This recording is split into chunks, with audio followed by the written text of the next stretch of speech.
খুব লম্বা চূড়ার কথা বলবো না, আমি শুধু একটা বিষয় ফোকাস করে আজকে আমার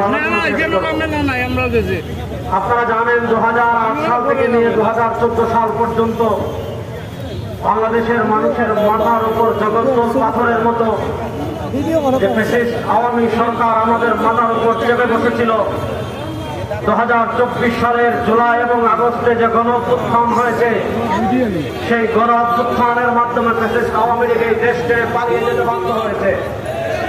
আমরা পরিষ্কার ভাষায় বলছি এবং সব জায়গায় জোর গলায় বলছি, এই ফ্যাসিস্ট আওয়ামী লীগের পতনের আন্দোলনে বাংলাদেশের শাহবাগীদের কোনো অবদান ছিল না, বাংলাদেশের বামদের কোনো অবদান ছিল না, বাংলাদেশের রামদের কোনো অবদান ছিল না, বাংলাদেশের তথাকথিত সুশীলদের কোনো অবদান ছিল না।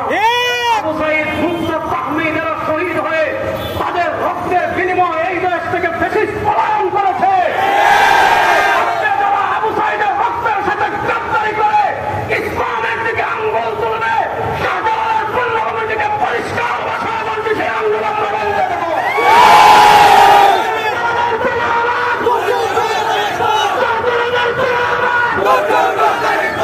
আমি একটা কথা বলি, ভালো করে শুনেন।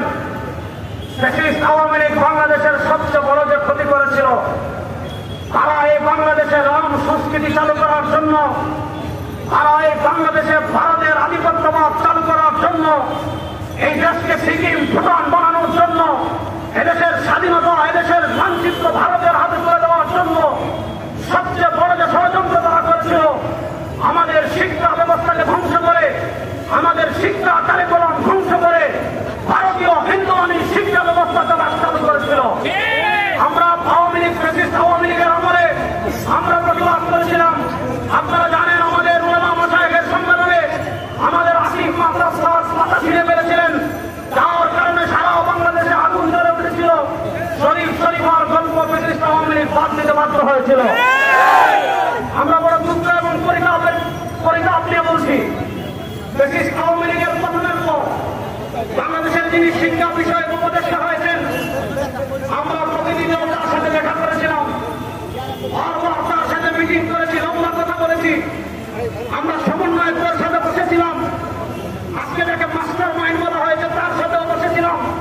শায়খা চরমনায়ও ছিলেন, শায়খা চরমনায় নেতৃত্বে আমরা বসেছিলাম। আমরা সেদিন সুস্পষ্ট ভাষায় দাবি করেছি, আমরা সমন্বয়কদেরকে জানিয়েছি, আমরা মন্ত্রণালয় জানিয়েছি, আমরা টিএনসিবি, আমরা এনসিবিকে জানিয়েছি, সব জায়গায় আমরা জানিয়েছি যে ফ্যাসিস্ট আওয়ামী লীগ ইসলাম বিধ্বংসী যে শিক্ষা সিলেবাস চালু করেছিল, ওই 2021 শিক্ষা কারিকুলাম বাতিল করে পূর্বের যে কোনো শিক্ষা সিলেবাসে ফিরে যেতে হবে। শিক্ষামন্ত্রী আমাদেরকে আশ্বস্ত করেছিলেন, তিনি আমাদেরকে গেজেট দেখিয়েছিলেন যে 2021 শিক্ষা কারিকুলাম বাতিল করা হয়েছে, 2012-তে ফিরে যাওয়া হবে। আমরা বলেছিলাম ভারতে বিবর্তনবাদ ছিল, আরো কিছু বিষয় ছিল, সেগুলো সংস্কার করতে হবে। তারা আমাদেরকে দাবি আশ্বস্ত করেছিলেন সংস্কার করবেন, কিন্তু আমরা দেখেছি অন্তর্বর্তীকালীন সরকার আবু সাঈদের রক্তের উপর ক্ষমতা এসেছে, অন্তর্বর্তীকালীন সরকার মুক্ত রক্তের উপর ক্ষমতা এসেছে, কিন্তু আমরা দেখেছি তারা ক্ষমতা এসে যত কমিশন গঠন করেছে সব জায়গায় ইসলামপন্থী মুসলমানদেরকে তারা বঞ্চিত করেছে। আমরা দেখেছি শিক্ষা সিলেবাসের প্রথম যে কমিটি, তারা পরিমার্শন কমিটি গঠন করেছিল 10 জনের, সেখানে চিহ্নিত 2 জন হাজার শাহবাগী। আমরা প্রতিবাদ করেছিলাম, তারা আমাদেরকে একটা আইওয়াজ করেছিলেন 2 জনের নাম বহিষ্কার করে, কিন্তু আমরা পরবর্তীতে 40 জনের যে বড় কমিটি রেখেছি, সেই কমিটিতে আমরা দেখেছি ইসলাম শিক্ষা বই পরিবর্তন এবং সংস্কারের জন্য যে 3 জন লোককে দায়িত্ব দেওয়া হয়েছে, এই 3 জনের একজন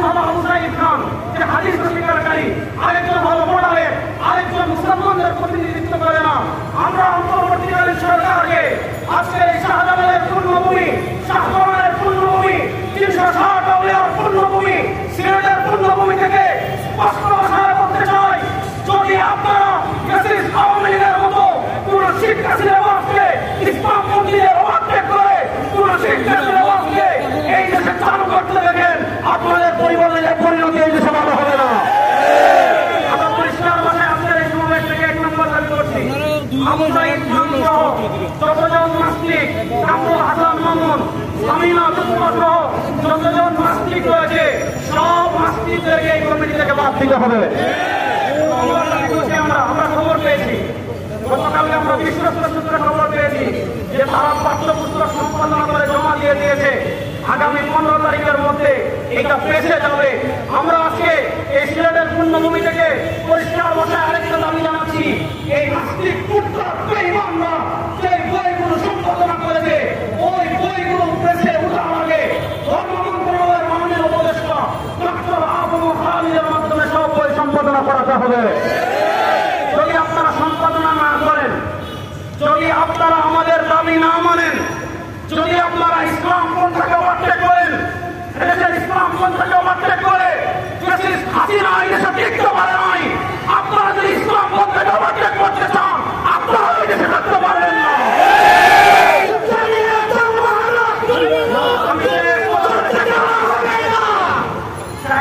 বক্তব্য রাখবেন, আমি শেষ কথা বলে শেষ করছি। বাংলাদেশের বছর 52 বছর হয়েছে।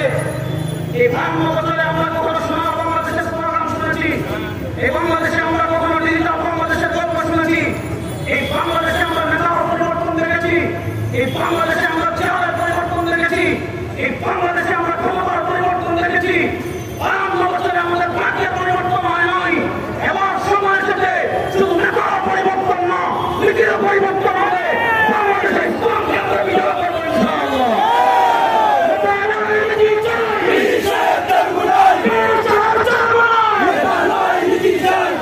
আগামীর বাংলাদেশ ইসলামের বাংলাদেশ হোক, আগামীর বাংলাদেশের সব সেক্টরে কোরআন প্রতিষ্ঠা হোক, ইসলাম প্রতিষ্ঠা হোক, এটা আমরা চাই না।